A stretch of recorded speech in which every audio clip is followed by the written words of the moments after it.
તે જોઈએ જો અમારા પતંગિયા છે ને આ સાઈડ છે ને એવા જ હતા, આખા ઉખડી ઉખડી અને નીચે ફેંકી દીધા જો.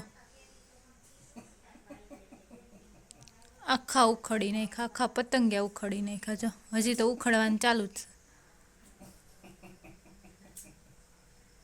તે જુઓ રેવા દેની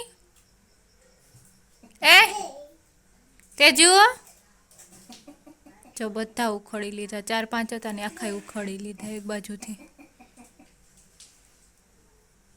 શેટી વેચણી કઈ રેવા જ ન દે.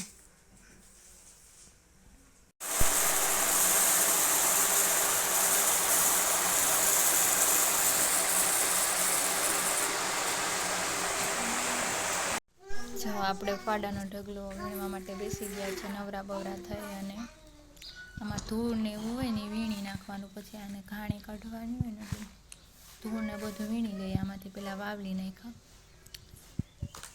અને પછી હવે ધૂળ ને એવું વીણીએ છીએ.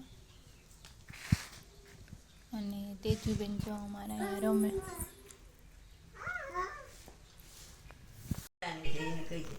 જો માં ધાણા ચમા કરે છે. આજે આપણે પકોડા બનાવવાના છે, પણ સવાર માટે રીંગણા આવ્યા એટલે રીંગણાનું શાક બનાવવાનું છે. અને તેજુબેન ને નિખિલ કાકા નાસ્તો કરે છે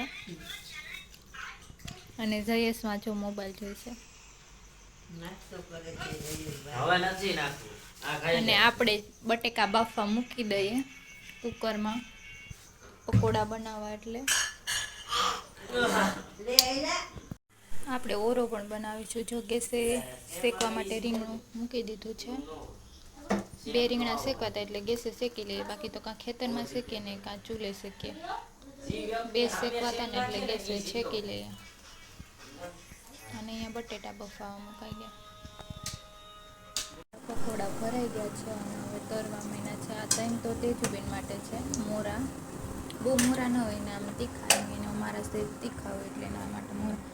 આ બટેટા વડા જો લોટમાં નાખી દીધા છે. આપણે હવે આ તરાઈ જાય પછી તરશું. અને આ અમારા પકોડા ભરાઈ અને તૈયાર થઈ ગયા, હવે ખાલી તરવાના જ છે.